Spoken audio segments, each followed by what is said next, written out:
Salam and peace. Welcome. This is Chantal of Honored Womb, author of Peaceful Periods. And this is the first chat in our Remembering Our Rites chat series about first period and postpartum traditions. Today, I have a special guest joining me from Sydney, Australia, Sister Naima, who is a degree qualified naturopath. And we are going to be talking about first period and postpartum traditions in both the Yemeni and Javanese heritage. So, really excited to have you here. If you don't know Naima, other than being a naturopath and having a clinic where she practices, she is also a postpartum care provider trainer.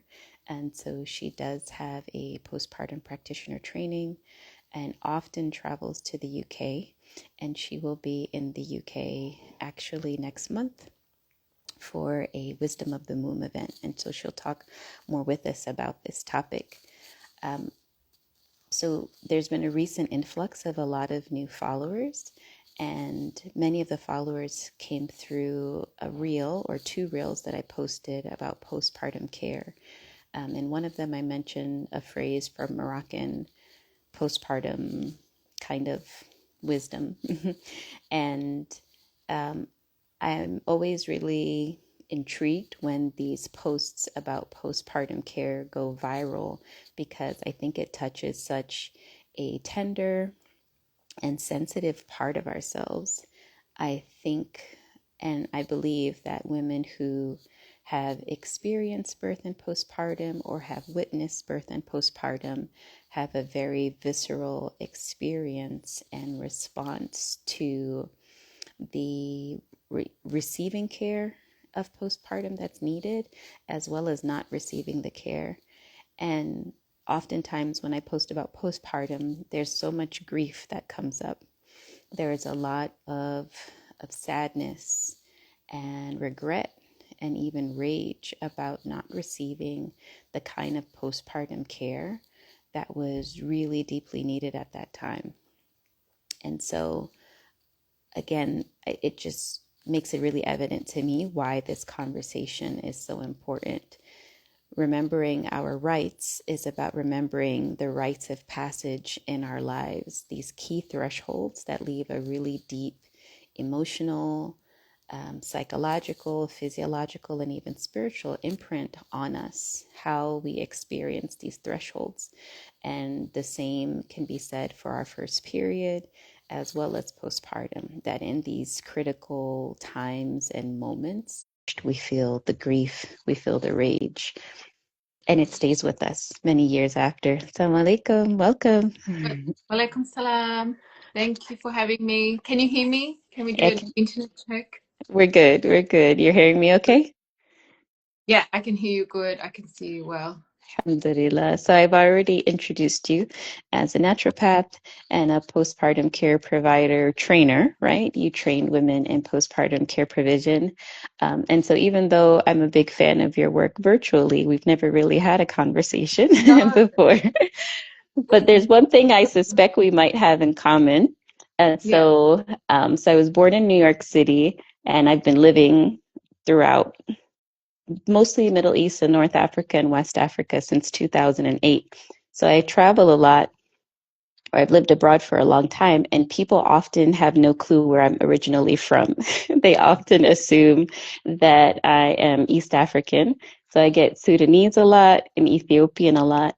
Um, I'm in Morocco. Sometimes people ask me if I'm Moroccan, if I'm not speaking. Mhm. Um, but most people don't know that I'm Jamaican. Both of my parents were born and raised in I was Jamaica. wondering. I was wondering. Yeah, both of my parents were born and raised in Jamaica in the West Indies. And so even though I wasn't born in Jamaica, still a dual citizen, but I was born and raised in New York City. So again, the accent, most people can't really place where I'm from. Yeah. Um, and so I'm assuming you can relate. Is it similar in Sydney that people have a hard time mapping your heritage? Oh, 100%. I get people telling me what I am. Like I, like, especially if you're mixed, And then also the mix is because they migrated, and Yeah. it's like a couple of generations, things like that, and then they migrated to Australia. And then when I'm explaining, people number one like get confused because like, is it your mum that's Javanese or your dad, or is your mum Yemeni? And it's not that straightforward either. Hmm. So it's like, Yeah. are you ready to hear the story, or and then, but the interesting thing is I do actually like, I'm not sure if this is how it is with you, but we are in Muslim communities, we have like little groups and circles of cultures sticking together, and then certain maybe it's just an individual thing, but I've had like, because when you were asking me, I was just thinking I've actually had people telling me what I am, like, why are Hmm. you saying this? And I'm like, I think I know where I come from. But growing up, it wasn't easy. Growing up, I was very confused. But Mm. when you're in the West and your parents' heritage is obviously not from Australia, and then you're going to school with everybody that is white, Australian, and they don't even know where most countries are situated in the world. Talk about it. I constantly have to explain, like, where's Jamaica on the map? And every so often people say, "Oh, Usain Bolt or Bob Marley." I'm like, "Okay, so you You know you something? know where I'm coming from." So in my experience, so kind of getting into our topic about these rites of passages coming into our first periods or even the threshold of birth and postpartum. So in my family culture, there's not a lot of talk about periods. So most people think that I grew up with this very period positive household, because it seems so effortless for me now. But that was actually through kind of my own evolution. But growing up as a girl, there was not a lot of conversation about periods. I remember getting two little pamphlet books about menstruation. It wasn't something that was celebrated much in my culture, or talked about even very much. No gift giving, no celebrating, no special occasion at all. And so it's interesting because I wrote a whole book, Peaceful Periods, and my mom is a big supporter of my book, and so even she will like for a while when I first released the book, she would take it to her. My mom is Christian, so she would take it to Sunday church with her every Sunday and be like, "Here, buy my daughter's book, buy my daughter's book." And it's such Oh, an that's interesting contrast because she wasn't as open about periods with me, but in her own words, she said, well, my mom will always say, we third world people, we didn't grow up talking about a lot of things. A lot of things were not openly discussed. So for me, it's hard to really know what was my original kind of heritage around period. Like, do I originally come from a heritage or culture where there could have been a celebration, but just through enslavement and colonization and migration that was disrupted? So I really don't know what's a Jamaican tradition around first periods. I know a little bit about postpartum, which we'll get into later, but what about you? Did you grow up witnessing any traditions around first periods or kind of reclaiming them later in life? No, actually. So, both like the Javanese heritage and even the Yemeni, it's a private matter, right? And so it's not taboo, it's not shameful, but it's just private. It's just always Mm, held privately. And I know like there's a lot of more talk about period, and mashallah, like you wrote the book, and there's a lot of more people in the space, in the womb health space, non-Muslims as well as Muslims, talking about deeper meanings of the womb and all of that. mhm, And I find that education is so important. Like, education is so important so that we're heading in the right direction, especially when we're so disconnected from ourselves. We're mhm, disconnected from each other, we're disconnected from nature, and that's where the education really helps. And because we're not so intuitive anymore in the West, and especially as women, where we're supposed to be or we're designed to be. mm, However, I do think then I still believe it's a private matter, But I believe that we should be educated on the matter. So, like, we should learn about it. It just your own story doesn't need to be. But that's my belief, and I know, like there are. I've read about like certain cultures where there are celebrations around it, and it comes from a long history behind it, right? So it's like Mhm. there's maybe a ritual or an honoring, which I think is what people become familiar with, and it kind of then shows kind of has a foundation there. But like you said, you're not sure if in your culture there was actually a celebration or not, and Mhm. I find a lot of things may have changed from like when Christianity was stronger, or sometimes like because religion played a big role and Mm. influence onto cultures as well, and rituals and things like that. So it's interesting, how things evolve. Yeah, but even so, my own understanding is because I've got daughters, and I still believe it to be a private thing, but education is like of utmost importance, like because there's just to know yourself, Yeah. to know yourself, especially as a woman going through the cycles. Otherwise, to be honest, I think like you could make incorrect decisions of life, just not knowing yourself. Yeah. Yeah, for sure. I used to live in Yemen. I lived in Sana'a and Hadramaut for like a year, many Uh, years ago, with my husband. We went there so to you've study you've been Arabic. in like lots of different places, Yes, mashallah. alhamdulillah. So yeah, we were in Yemen to study Arabic and Quran. This was back in 2008 to 2009, so before the Arab Spring. But I do, after I left Yemen, I had asked a friend of mine who's Singaporean. I was like, have you heard of any? Because she was very connected to the Yemeni community in where she was living in Abu Dhabi. And I said, can you ask some of your teachers about if there are any period traditions that they're aware of? Because I used to teach a class for her daughter and my daughter and a Mm, group of girls around the same age. And so she asked her teachers, who are also from Hadramaut, and she said, we usually will have a party. So the girl will have a haircut, mm, and then she'll have a party with other women, and so she'll dress up. And that mm. was one of the ways, that was kind of like a tradition that they kept within within their families, this idea of, the haircut and the gift Yeah. giving and like a ladies' party, like just a private party for women and girls. And I also asked Sheikha Shaista Maqbool. She's a teacher based, a scholar based in the US who Mm, studied in Syria. And I asked her, do you know of any traditions in the Sirah or in our Ahadith literature? And she said there's some documentation that she learned from her teachers that women of Medina used to have first period parties.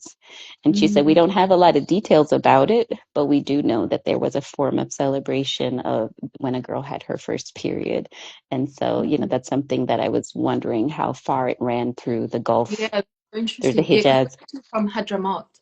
Okay, So mashallah. yeah, but we've never heard of it in our family. Like even like so, I've spoken to like like great aunts, and Hmm. and we don't have any of those type of celebrations. Got Yeah. it. But how about postpartum? Is that a bit more widely known? Yeah, definitely, there's a lot. Like postpartum is like a whole thing, Hmm. like it's like you must. There is like, till now, and until now, in Java, they still practice it because of how important they hold it, Hmm. even though like think times have changed and lifestyles have changed.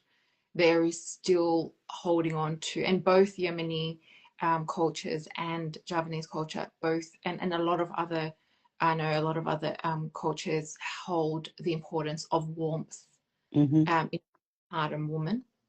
That is really important for both cultures, but because obviously the geographic locations and what's available to them, the differences would be in the food that they kind of like Mm. press on. In like for example, in Yemen, in Yemeni Yemen culture, my mom used to make me after I gave birth was egg and honey, like raw egg yolk with honey, Mm. mixing that together and mixing, and then after that, heating up some milk and slowly adding that in together and drinking that. That must be drunk every morning, Wow. you know. Okay. Yeah, and when you look at it like so, as a naturopath and just combining it, I really love combining traditional wisdom with Mm-hmm. what's the science that we have today, and looking at that and going, wow, like that's a really smart thing to do, because we're getting Mm-hmm. the protein in such an easy way that is liquid. And they're talking about the egg must be fresh, and obviously like nowadays we're like, okay, yeah, it has to be organic, Mm-hmm. because of the way things are now. But they'll talk about it must be a fresh egg. Obviously Yemen is known for its honey, right? Like how hot Mm-hmm. honey is. So there's just all these three ingredients mixed together, and then even the milk, even though it's a cold, known as a cold type of food and damp, but it's heated up and then mixed with other hot things. But then Mm-hmm. when we look at milk as the way as well, naturally before all the genetic modifications and farming, like breeding of cows, the milk is also, like, we know the Prophet ﷺ talked about milk as Mm-hmm. medicine. And Mm-hmm. so from a science perspective, it's like, okay, that's like really easy way of protein being digested in a postpartum mother whose Yeah. digestion is not really so strong, and then bringing the heat in.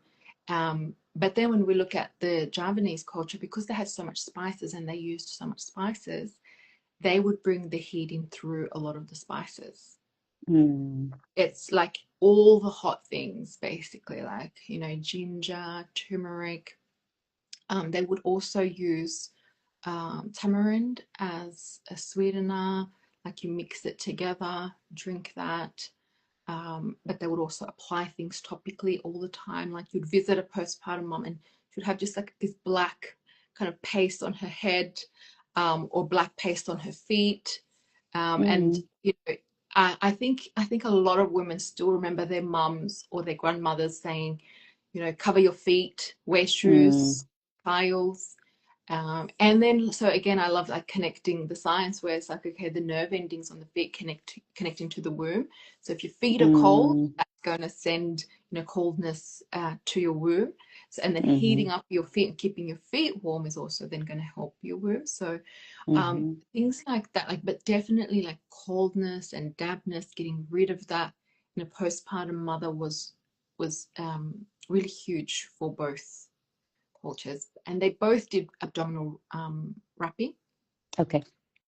but it's just a little bit different. And you'll find like through different cultures, a lot of them did do a type of wrapping, even if it wasn't specifically abdominal, or a closing of the bones, but it's all this kind of cocooning and wrapping, and there's just variations between them. But both had abdominal wrapping, whereas like the Yemeni type of wrapping was like just a tight band wrapped around and around and around, Mm. really.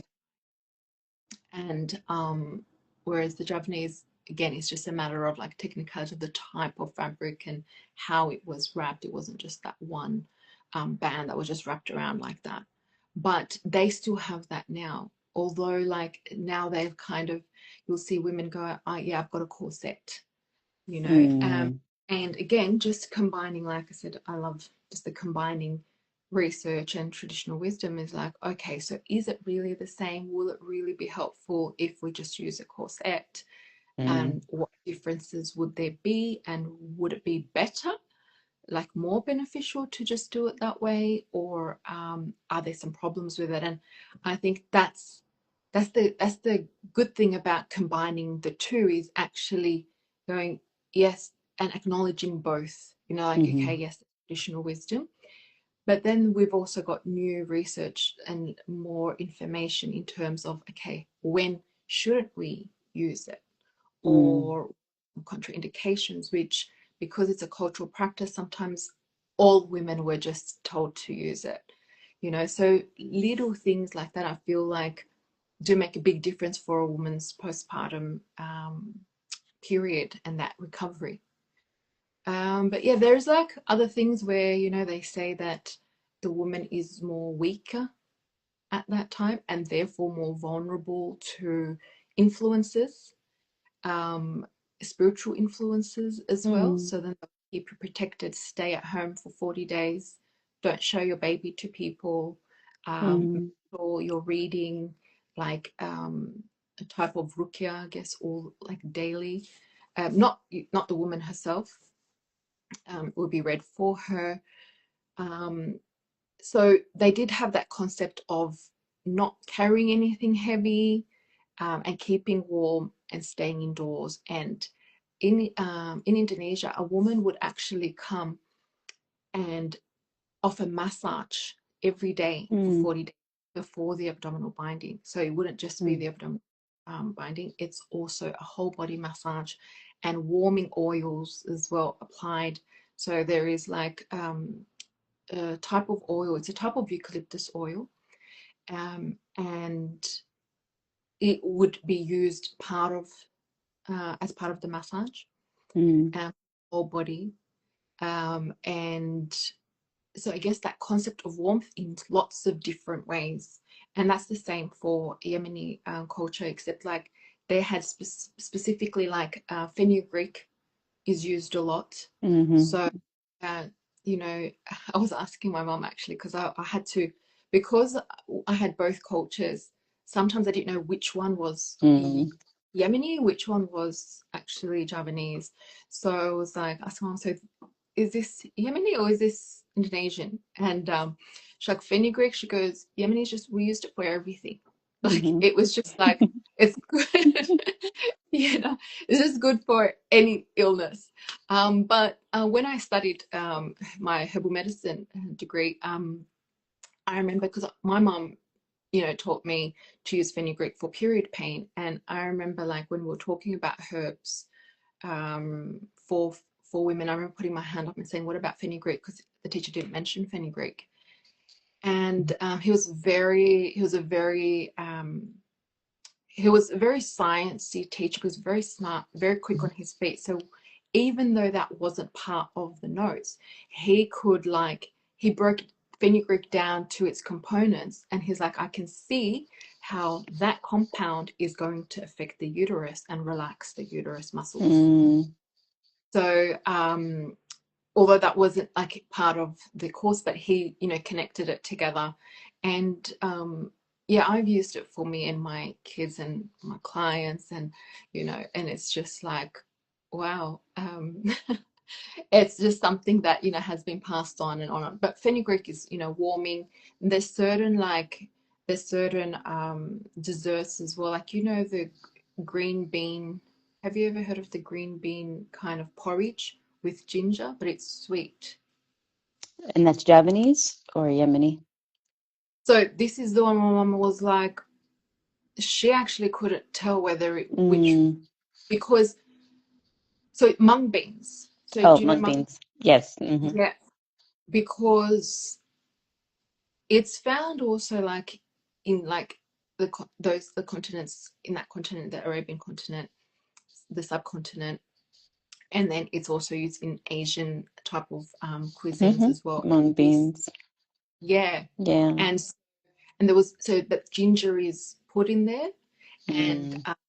it's sweetened as well with palm sugar, Mm. um, or a type of, like for postpartum desserts. I would find even like, so I'm really interested in also asking my clients, when I had clients, they were from different cultures, and I had a couple of Indian clients, and some of them were Hindu, and they used a lot of Ayurvedic Mm-hmm. kind of Spices. practices. Yeah, and but so they were talking about, like a type of like a protein ball type thing that they would make out of jaggery, Mm-hmm. that type of sugar. So each culture I found like had the rock kind of sugar that they Yeah. would use in their desserts as well, which was a lot of nutrients in there. But also I guess helping the mother eat the Yeah. foods. Yeah. Yeah, yeah, for sure. I remember I used to live in Oman. When I first gave birth, I was in Oman actually, and the women would tell me that they make a porridge with the hilba, the fenugreek, and they use brown sugar. I Mm. guess that's like a contemporary, modification for like that Yeah. kind of jaggery type sugar. So that was really common and with black pepper. So that would be a porridge that they would give mothers daily. And that was my first part postpartum almost 15 years ago. And now Mm. I'm in Morocco and I gave birth a few months ago. And the traditional dish here is rafisa. And it's a lentil dish over bread, but it's made with fenugreek as well. So it's just so Yeah. fascinating. Yeah. I had an Indian homeopath, and for even just overall hormonal balance, she would always recommend fenugreek water, soaking fenugreek overnight. And so, yeah, it's just fascinating how these spices just follow. Mm. Is belly paste before the binding also in Javanese culture? I know my Malay friends often there's like a belly paste that's applied before Yeah. the binding. Yeah, literally, like in basically every way you can get some spices, some hot spices in, they will get it in. So, yeah, there is a paste, there's oils in that paste. Um, they also have a type of, we talk about like womb steaming, and you use a lot of water, but they use frankincense and coal Mm-hmm. and use the steam. So it's more dry heat rather Mm-hmm. than moist heat, and that's also just to get the dampness out as well. But um, I find that Javanese culture also had a, a and also conversations that I have heard when I go there is, especially amongst the elderly women, they will talk a lot about trying to get back in shape. Mm-hmm. And using all these like, oh, you got to eat this, you have to eat this now so you can tighten your womb, you can, everything can kind of go back to how it was. And they were so fascinated by it. And so this the dry heat and the steam, I guess the smoking, they would always like encourage that, and that would be using like oils rather than the herbs that we would use Yeah. like in steaming. Yeah. Yeah. Yeah. and Sorry, go ahead. and resins as well, like burning resins. Yeah, I found that interesting too. I didn't realize that there was also like the dry smoke tradition Mhm. as well in Southeast Asia, which, also traditional Chinese medicine, Ayurveda, there's times where they want moist heat and times where they want dry heat. So that's really Mhm. fascinating. Yeah. Awesome.